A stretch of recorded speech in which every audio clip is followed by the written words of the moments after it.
जय हिंद। नमस्कार साथियों, आप सभी लोगों का मोस्ट वेलकम है आज के इस नए क्लास में।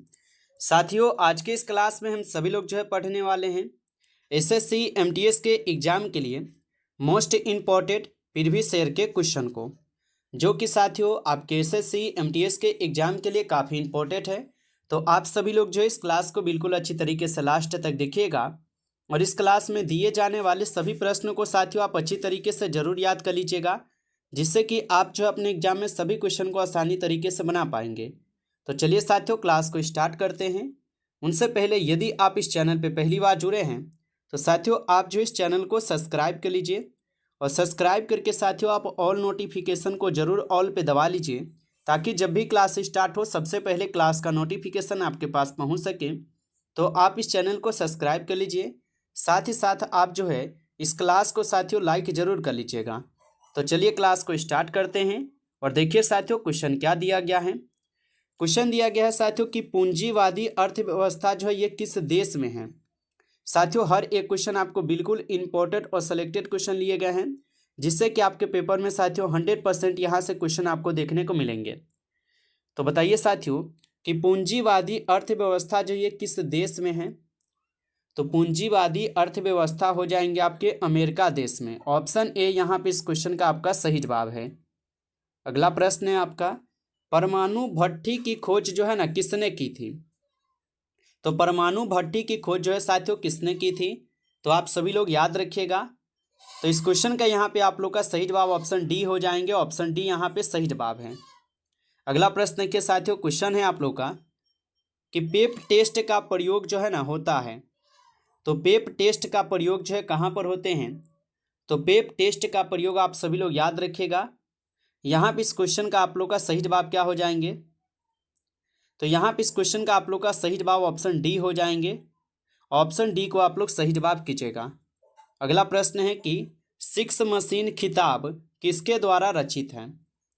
तो सिक्स मशीन खिताब ये किसके द्वारा रचित है, तो याद रखिएगा क्रिस गेल के द्वारा। ऑप्शन यहाँ पे आप लोग का बी इस क्वेश्चन का सही जवाब है।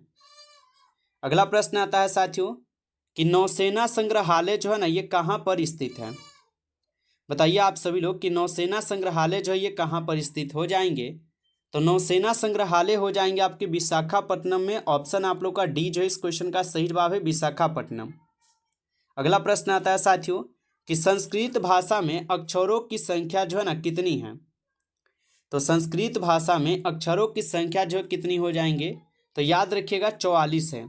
ऑप्शन बी आपका सही जवाब है 44। अगला प्रश्न आता है साथियों कि प्रबुद्धता का शहर किसे कहा जाता है। तो प्रबुद्धता का शहर किसे कहते हैं, तो याद रखिएगा गया को कहते हैं। ऑप्शन ए सही जवाब है, गया को कहते हैं। अगला प्रश्न है, जमीन से जमीन पर मार करने वाली बैलिस्टिक मिसाइल कौन सी है। साथियों ये सभी क्वेश्चन काफ़ी इंपॉर्टेंट और वीवीआई सेलेक्टेड क्वेश्चन है, जिससे कि आपके पेपर में साथियों 100% यहाँ से आपको क्वेश्चन देखने को मिलेंगे। बताइए आप सभी लोग कि जमीन से जमीन पर मार करने वाली बैलिस्टिक मिसाइल कौन सी हो जाएंगे। तो याद रखिएगा आप सभी लोग पृथ्वी हो जाएंगे। ऑप्शन डी आपका सही जवाब है, पृथ्वी। अगला प्रश्न है कि कैथी पैसिफिक एयरवेज किस देश की विमान सेवा है। तो कैथी यहाँ पे पैसिफिक एयरवेज किस देश की विमान सेवा हो जाएंगे, तो यह साथियों हो जाएंगे आपके हांगकांग के। ऑप्शन यहाँ पे आप लोग का ए सही जवाब है।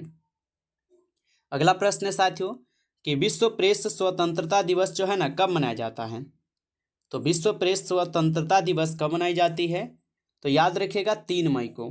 3 मई को विश्व प्रेस स्वतंत्रता दिवस मनाई जाती है। अगला प्रश्न है, भारत की संचित निधि किस अनुच्छेद से संबंधित है। बताइए साथियों कि भारत की जो संचित निधि है ये कौन से अनुच्छेद से संबंधित है। तो याद रखिएगा आप सभी लोग, यह आपके 266 से संबंधित है। ऑप्शन डी सही जवाब है इस क्वेश्चन का आंसर। अगला प्रश्न है, पर्यावरण शिक्षा केंद्र कहाँ स्थित है। तो पर्यावरण शिक्षा केंद्र कहाँ पर स्थित हो जाएंगे। तो पर्यावरण शिक्षा केंद्र यह आपके हो जाएंगे साथियों अहमदाबाद में। ऑप्शन ए सही जवाब है, अहमदाबाद। अगला प्रश्न देखिए, क्वेश्चन है, हेनरी बिनियाय डेरोजियो का संपादन है।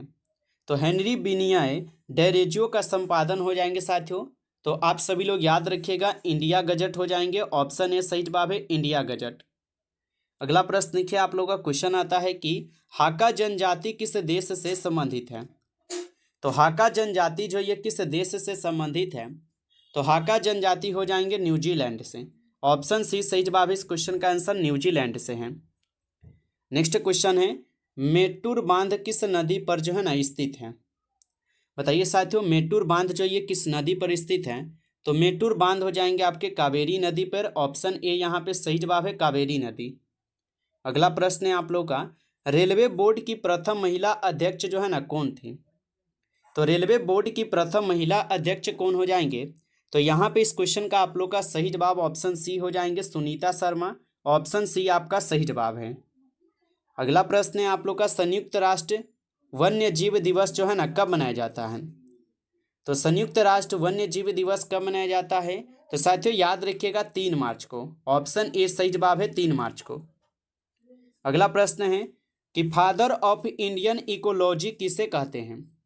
साथियों अभी तक आप इस क्लास को लाइक नहीं किए हैं तो आप इस क्लास को जो है ज़्यादा से ज़्यादा एक बार लाइक जरूर कर लीजिएगा।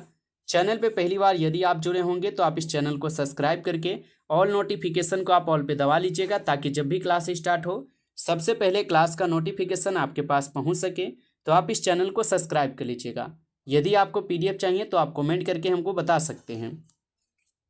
और बताइए साथियों यहाँ पे कि फादर ऑफ इंडियन इकोलॉजी जो है ना किसे कहते हैं। तो आप सभी लोग जो है याद रखिएगा साथियों, यह बोला जाता है आपके किसको, तो रामदेव मिश्रा को। ऑप्शन आपका बी इस क्वेश्चन का सही जवाब है रामदेव मिश्रा। अगला प्रश्न है आपका कि who lives if India dies किसका प्रसिद्ध नारा है।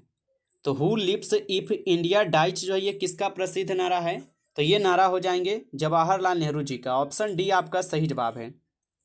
अगला प्रश्न आता है आप लोग का कि लाओस की राजधानी है। बताइए आप सभी लोग कि लाओस की राजधानी जो है हो जाएंगे, तो लाओस की राजधानी कहाँ पर हो जाएंगे।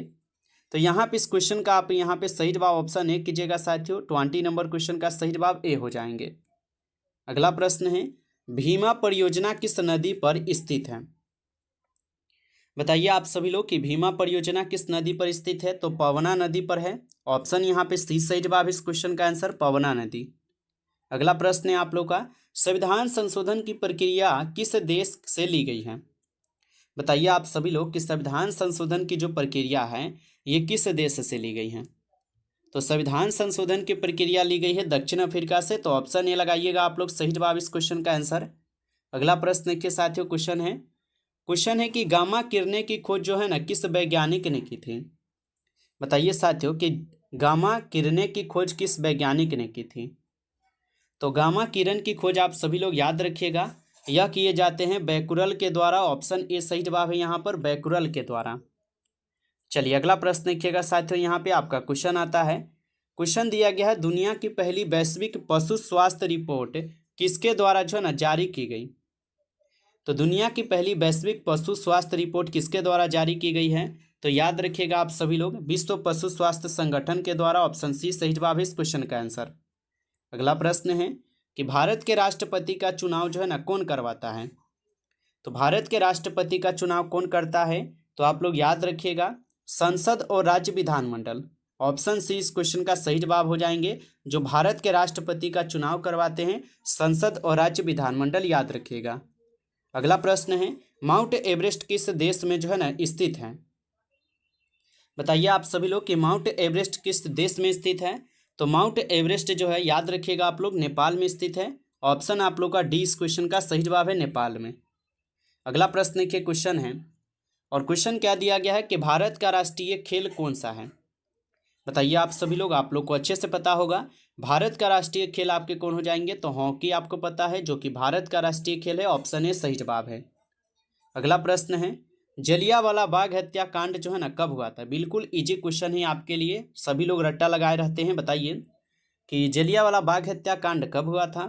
तो आप याद रखिएगा 13 अप्रैल 1919 को होते हैं। यहाँ पे अगर हम पूरा डेट के साथ अगर लिखें तो 13 अप्रैल, याद रखिएगा 13 अप्रैल 1919 को जलियांवाला बाग हत्याकांड होता है। याद रखिएगा कहाँ पर होता है। तो आप लोग याद रखिएगा अमृतसर, ठीक है, अमृतसर पंजाब में होता है। ठीक है, कहाँ पर, याद रखिएगा पंजाब में होता है, अमृतसर पंजाब में होता है साथियों, इनको याद रखिएगा आप सभी लोग अच्छे से। चलिए आगे बढ़ते हैं और अगला क्वेश्चन देखिए। क्वेश्चन क्या है आप लोगों का, मौलिक अधिकारों के हनन के मामले में भारतीय नागरिक किसके पास जा सकते हैं? तो मौलिक अधिकार के हनन के मामले में भारतीय नागरिक जो ये किसके पास जा सकते हैं? तो आप बताइएगा साथियों, किसके पास जाएंगे, सभी लोग बताइए। तो आप लोग बताइएगा उच्च न्यायालय या आप सर्वोच्च न्यायालय सीधा जा सकते हैं। ऑप्शन यहाँ पे आप लोग का डी हो जाएंगे, ठीक है, याद रखिएगा, उच्च न्यायालय या सर्वोच्च न्यायालय आप जा सकते हैं यदि आपके मौलिक अधिकार का हनन हो रहा है तो। चलिए आगे देखिए, प्रश्न है साथियों, इस क्लास में कुल आपके 35 ही क्वेश्चन थे, ठीक है, यानी कि आपके इस क्लास में 30 ही क्वेश्चन थे। एक तरह से साथियों 35 थे, जो कि आपके 35 नहीं लेकर 30 ही क्वेश्चन इस क्लास में कंप्लीट हो पाए हैं। तो साथियों इस क्लास में फिर इतना ही रहेंगे। यदि आप लोग को क्लास अच्छा लगा हो साथियों, तो आप इस क्लास को ज़्यादा से ज़्यादा लाइक कर लीजिए। चैनल पे पहली बार साथियों जुड़े हैं तो आप इस चैनल को जरूर सब्सक्राइब कर लीजिए, और सब्सक्राइब करके साथियों आप ऑल नोटिफिकेशन को ऑल पे दबा कर आप जुड़ जाइए, ताकि जब भी क्लास स्टार्ट होगा सबसे पहले क्लास का नोटिफिकेशन आपके पास पहुंच सकेंगे। अगर आपको पीडीएफ चाहिए साथियों क्लास का, तो आप जरूर कमेंट में बताइएगा, बिल्कुल आपको प्रोवाइड करेंगे पीडीएफ, जिससे कि रिविजन हो पाए। चलिए फिर मिलते हैं एक नई टॉपिक के साथ नेक्स्ट क्लास में, तब तक के लिए जय हिंद, जय भारत।